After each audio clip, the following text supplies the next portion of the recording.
The Parrot's Prophecy. Long ago there lived a farmer called Kapurchand. He was not a bright fellow and could hardly do anything right. His parents were disgusted with his foolishness and did not bother about him. Even his wife began to think lowly of him. Kapurchand felt so humiliated by all this that one day he ran away from home. On the way, he noticed a man sitting on the footpath with a caged parrot. This man was a fortune teller who used the parrot to reveal the secret of the tarot cards. Kapurchand saw a number of people consulting the fortune teller. He too dropped a coin in front of him, and the parrot, picking up a tarot card, brought it to him. Kapurchand read what was written on the card. Now is your lucky period. Whatever you do will bring you profit. If you slap a man on his cheek, you will get money. If you kick someone, wealth will come to you. Even if you drag a man by his hair, you will get money. You will shortly get a chest full of treasure. The parrot's words are never wrong. Kapurchand was overjoyed to read all this. He liked the part about slapping, kicking, and dragging a man by his hair. Above all, he liked nothing better than a good fight. So he went his way, repeating to himself the order in which he should fight: to slap, to kick, and then to drag a man by his hair. He reached a riverside and saw a father and son sitting there. The older man seemed pensive, and his cheeks were swollen on either side. Kapurchand strode forward and slapped him ringingly. The son stood up to defend his father, but the older man stopped him and said, "Sir, thank you so much. Long have I suffered from an incurable toothache. Even the doctors were afraid to pull my teeth out. In one blow you have rid of my teeth. Here, take these 10 rupees as reward for your good deed."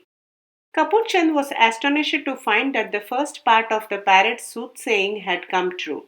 He walked on and soon espied a man holding his hip and swaying from side to side. Kapurchand walked up to him and kicked him with all his might. The man fell down with a cry of anguish, but the next moment bounded up in joy. "Brother, you have rid me of a terrible pain in the hip which threatened to cripple me. How can I ever thank you enough? Here, take this 50 rupees as a small token of my gratitude." Kapurchand pocketed the money and walked on. The second part of the parrot's prophecy has been fulfilled. After some hours, he came to a hamlet where some marriage preparations were going on. Sitting under a shed, a man was blowing music through a long pipe. As he flung his head to and fro, his knotted hair came loose and hung about his shoulders. Kapurchand saw this and purposefully strode forward. Then he seized the pipe player by the hair and dragged him aside. The latter raised an outcry and people ran forward to beat Kapurchand. Just then the shed collapsed in a heap of sticks and poles, and everyone thanked Kapurchand for his foresight in averting sure danger. He was well complimented by the elders of the village and presented new clothes. Next day he was present at the wedding. In one corner reposed a large pot full to the brim with sweet essences. Kapurchand, thinking that it contained money, knocked it over. Again, people rushed towards Kapurchand, thinking that he had gone mad. Just then, a dead snake rolled out of the upset pot. Now everyone praised Kapurchand for saving them from sure death, for to drink that water would have been deadly. Again he was showered with gifts. Everyone thought that he was a wise man who could save mankind from disasters. He was put in a golden palanquin and carried home with great honor. When the procession reached Kapurchand's home, his wife was surprised to see him descend from the palanquin like some royal prince. She was even more astonished to see all the costly presents that littered the ground.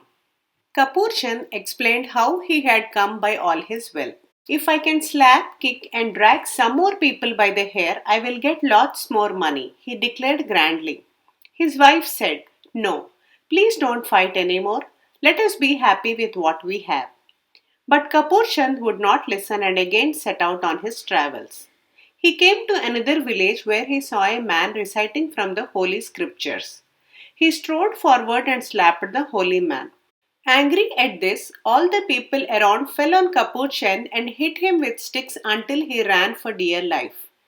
Then at last he came home.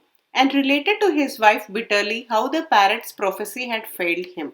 But she said, "Never mind, I told you we had enough. You would not listen. Your greed had punished you. Have you learnt a lesson now?" Poor Kapurchand had to admit that he had had enough. From that day on, he changed and became a wise man who relied upon himself to work and earn a living.